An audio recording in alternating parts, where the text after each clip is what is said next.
আগামী ৫ বছরের মধ্যে চাঁদে পারমাণবিক চুল্লি বা নিউক্লিয়ার রিয়েক্টর স্থাপন করতে যাচ্ছে নাসা।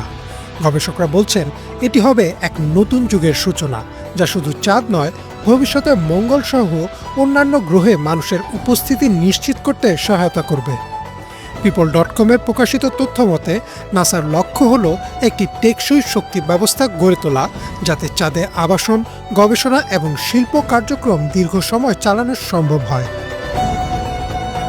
ভবিষ্যতে চাঁদে বসতি স্থাপন ও বৈজ্ঞানিক গবেষণার পরিকল্পনা রয়েছে বিজ্ঞানীদের, কিন্তু চাঁদের পরিবেশ পৃথিবী থেকে একেবারেই আলাদা। সেখানে দিনের আলো থাকে টানা প্রায় 14 দিন, রাতও থাকে টানা 14 দিন। এত দীর্ঘ সময় অন্ধকারে সৌরশক্তির ব্যবহার কার্যত অসম্ভব। তাছাড়া চাঁদের তাপমাত্রা চরমভাবে ওঠানামা করে, যা যন্ত্রপাতি ও মানুষের জন্য বড় চ্যালেঞ্জ হতে পারে। ওয়ার্ডের বিশ্লেষণ অনুযায়ী এই পরিস্থিতিতে পারমাণবিক শক্তি একমাত্র নির্ভরযোগ্য উৎস, যা নিরবিচ্ছিন্নভাবে বিদ্যুৎ সরবরাহ করতে পারবে।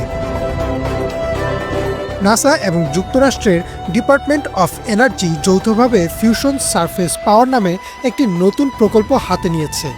বিবিসির প্রতিবেদনে বলা হয়েছে এই প্রকল্পে প্রায় 100 কিলোওয়াট শক্তি উৎপাদনক্ষম রিয়েক্টর তৈরি করা হচ্ছে, যা প্রায় 80টি বাড়ির জন্য বিদ্যুৎ সরবরাহ করতে পারবে।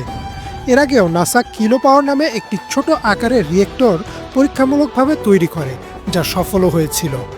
নতুন পরিকল্পনায় রিয়েক্টর এমনভাবে বানানো হবে যাতে এটি সহজে চাঁদে নিয়ে যাওয়া যায় এবং বহু বছর ধরে নিরবিচ্ছিন্নভাবে কাজ করতে পারে।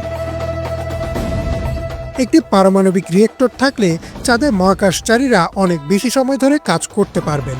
লাইফ সায়েন্সের মতে এটি রোভার, গবেষণাগার, 3D প্রিন্টিং প্রযুক্তি, এমনকি জীবন ধারণের জন্য প্রয়োজনীয় অক্সিজেন উৎপাদন ব্যবস্থাকে সক্রিয় রাখবে। এর পাশাপাশি চাঁদের টেকসই শক্তির উপস্থিতি ভবিষ্যতে মঙ্গল অভিযানের জন্য অভিজ্ঞতা হিসেবে কাজ করবে। একে মহাকাশে উপনিবেশ স্থাপনের প্রথম ধাপ বললেও ভুল হবে না বলে মনে করছেন বিশ্লেষকরা।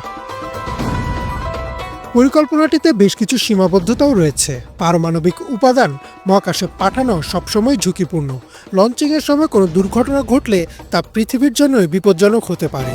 সিভিল বিটের মতে রেডিয়েশন এবং নিরাপত্তা নিয়ে আন্তর্জাতিক মহলে এখনও অনেক উদ্বেগ রয়েছে। তাছাড়া আন্তর্জাতিক আইন বা আউটার স্পেস ট্রিটি অনুযায়ী কোনো দেশ চাঁদকে নিজেদের বলে দাবি করতে পারে না। অথচ চাঁদে প্রথম পারমাণবিক রিয়েক্টর স্থাপনকারী দেশ প্রযুক্তিগত ও রাজনৈতিকভাবে সুবিধা পেতে পারে। এ নিয়ে কূটনৈতিক টানাপোড়েন তৈরি হওয়াও অস্বাভাবিক নয়। ওয়াশিংটন পোস্টের প্রতিবেদন অনুযায়ী যদি নাসা এই লক্ষ্য সফলভাবে অর্জন করে, তবে এটি হবে মহাকাশ অভিযানের এক যুগান্তকারী পদক্ষেপ। মানব সভ্যতা প্রথমবারের মতো পৃথিবীর বাইরে টেকসই শক্তি ব্যবস্থা স্থাপন করবে। এর মাধ্যমে ভবিষ্যতে চাঁদের শিল্প, খনিজ আহরণ এবং স্থায়ী উপনিবেশ গড়ে তোলার পথ সুগম হতে পারে। সবচেয়ে বড় কথা, মঙ্গল গ্রহে মানুষের পদচারণার স্বপ্ন বাস্তবায়নে এটি হবে এক অনন্য প্রস্তুতি। ইমরান মাহমুদ, বাংলাদেশ।